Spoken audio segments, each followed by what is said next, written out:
आज हम इस वीडियो में वैसे स्टूडेंट जो खासकर जामिया मिल्लिया इस्लामिया में पेपर कोड B55 लाइक उसका फुल नेम कह सकते हैं B honours sociology psychology and B honours geography का जो एग्ज़ाम होता है वो एक ही एग्ज़ाम होता है और उसी एग्ज़ाम में जिन बच्चे का फर्स्ट चॉइस होता है लाइक जैसे कोई ऐसे भी स्टूडेंट्स हो सकते हैं जो सिंपली बी ऑनर्स सिर्फ ज्योग्राफी लेना चाहते हैं।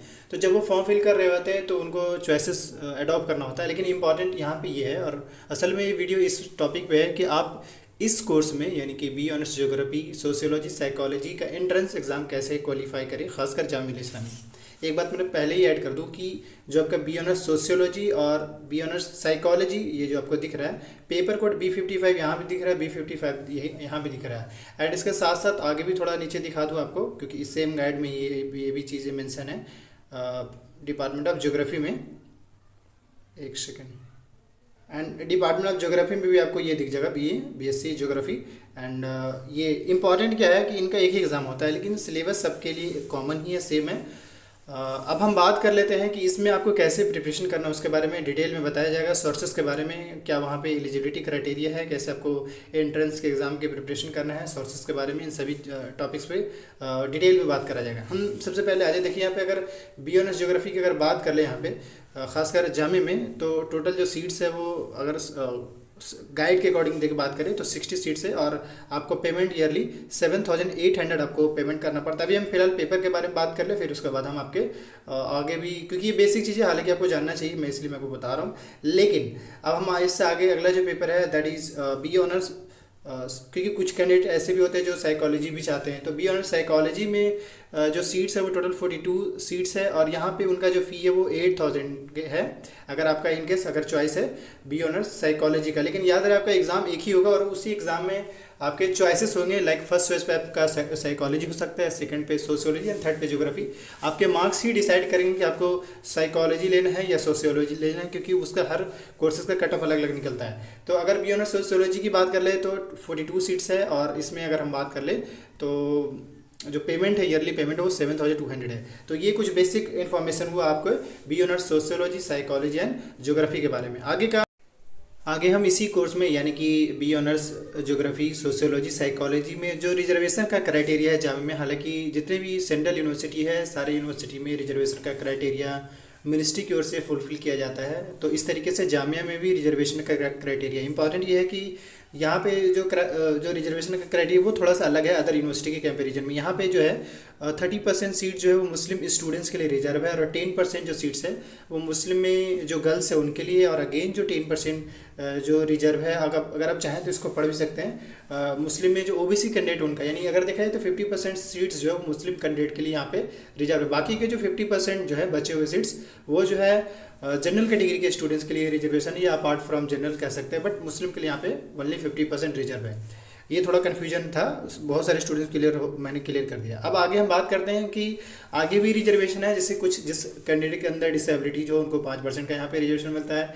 इंटरनल स्टूडेंट्स का भी यहाँ पे 5% का ही रिजर्वेशन मिलता है और जम्मू कश्मीर के जो माइग्रेंट स्टूडेंट्स हैं उनको भी यहाँ पे रिजर्वेशन है। जो जम्मू कश्मीर के स्टूडेंट्स हैं उनको भी यहाँ पे रिजर्वेशन मिलता है। इस तरीके से और भी और स्टैंडिंग प्लेयर में अगर आप हैं लाइक स्टेट लेवल पे अच्छे के हो तो उसमें भी, इसके अलावा एनसीसी और एनएसएस का सर्टिफिकेट है तो उसमें भी आपको रिजर्वेशन मिलता है। पर ये सारे रिजर्वेशन का जो क्राइटेरिया है सब में सीट फिक्स है।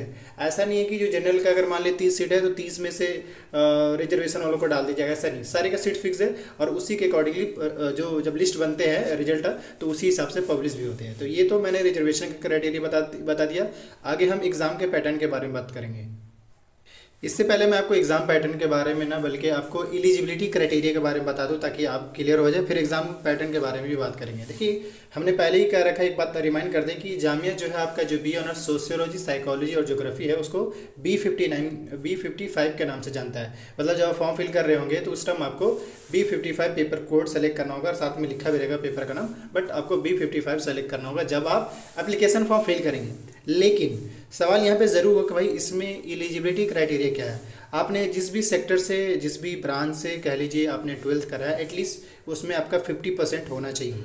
अगर आपका 50% है इसका मतलब है कि आप एलिजिबल हैं। अगर नहीं है 50% से 1% भी कम होगा देन आपका एंट्रेंस क्वालिफाई करने के बाद भी आपका एडमिशन नहीं होगा।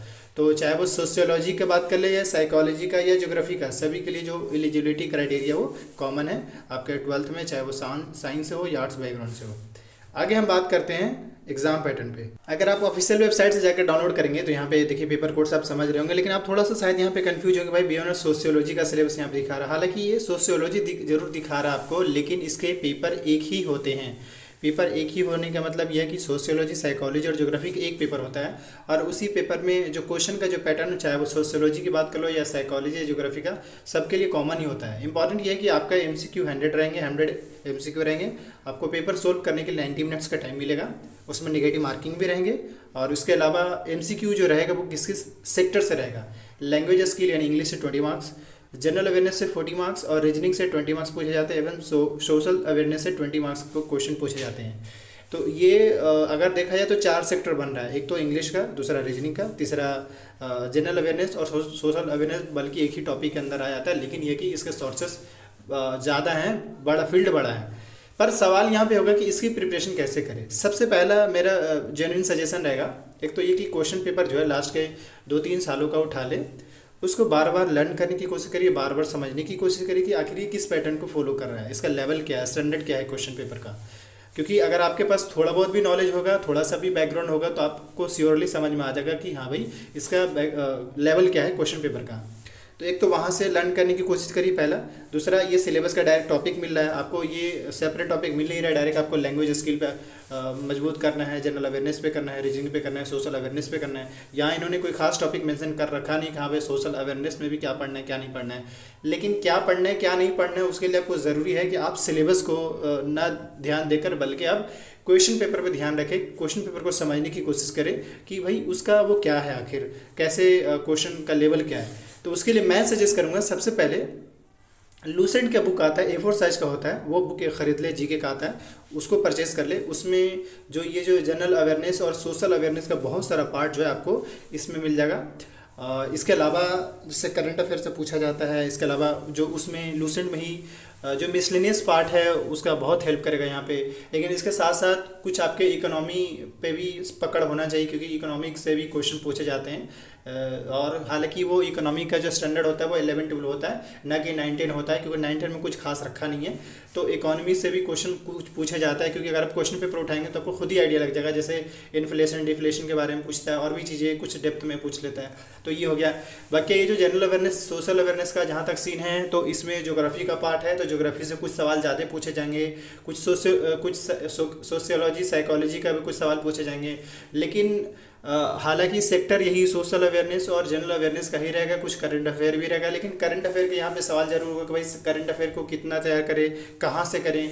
तो कहाँ से करें उसका तो सवाल ये है कि आप किसी भी पेपर को अगर उठा लें, मैं यहाँ पे सजेस्ट करूँगा कि आप करंट अफेयर को ज़्यादा डीपली मत लें, लैंग्वेज स्किल को डीपली ले, जनरल अवेयरनेस को ले और रीजनिंग को ले। रीजनिंग को लेकर मैं एक बुक सजेस्ट करता हूँ, कोई भी बुक आप रीजनिंग का अगर बुक है जैसे, क्योंकि अगर आप क्वेश्चन पेपर देखेंगे तो रीजनिंग बहुत ज़्यादा टफ नहीं पूछा जाता है। बट ये कि कोई भी अगर एक बुक RSFL वगैरह का बुक आता है, कोई भी पब्लिकेशन का बुक ले लीजिए, उसको रिवीजन कर लीजिए, उससे प्रैक्टिस कर लीजिए, दैट्स इनफ। बट यहाँ पे क्या है कि सोशल अवेयरनेस और जनरल अवेयरनेस जो है आपका बड़ा रोल प्ले करेगा, क्योंकि ये 60 मार्क्स का हो जाएगा, और इसी 60 मार्क्स में एटलीस्ट आपको 40 to 50 स्कोर करना है, तो आराम से आपके सिलेक्शन हो जाए। क्योंकि अगर हम कट ऑफ की भी बात कर ले, तो इस साल जो कट ऑफ गया था वो फर्स्ट कट ऑफ अराउंड 50 के आसपास था, 55 के आसपास था मेरे ख्याल से।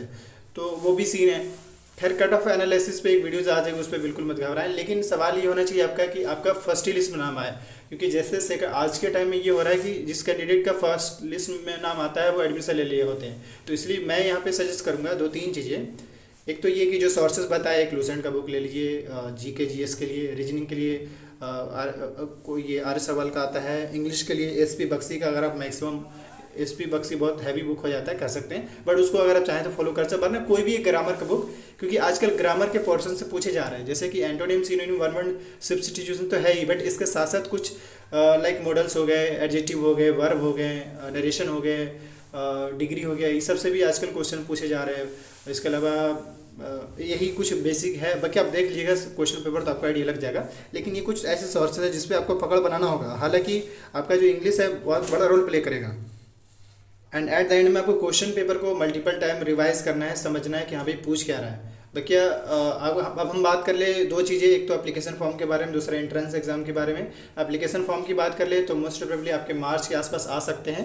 और अगर आप इस यूट्यूब चैनल को सब्सक्राइब कर लिए होंगे तो आपको घबराने की ज़रूरत नहीं, क्योंकि जैसे ही जो भी अपडेट्स आते जाएंगे आपको ज़रूर अपडेट करी जाएगी। दूसरा एंट्रेंस एग्जाम की बात कर ले तो अगर इनकेस मार्च में अगर आपका एप्लीकेशन फॉर्म आ जाता है तो एंट्रेंस एग्ज़ाम जो है ठीक मई के आसपास में, यानी कि मई में मोस्ट प्रोबेबली आपके एग्ज़ाम हो जाएंगे। मतलब मिड मई से एंड ऑफ अप्रैल के आसपास में आपके एग्ज़ाम हो जाएंगे, यही रहेंगे टेंटेटिव। बाकी अपडेटेड रहिए इस यूट्यूब चैनल से और प्रिपरेशन पीक पर रखिए बिल्कुल। एक तो और मैं सजेस्ट करूँगा आपको रिवीजन जितना ज़्यादा से ज़्यादा करना है ताकि आपको कॉन्सेप्ट अच्छे से समझ में आए, क्योंकि बहुत सारे ऐसे जो क्वेश्चन पूछ जाते हैं वो कॉन्सेप्ट बेस होते हैं, तो आप आराम से क्लियर कर सकें। Thank you for watching this video.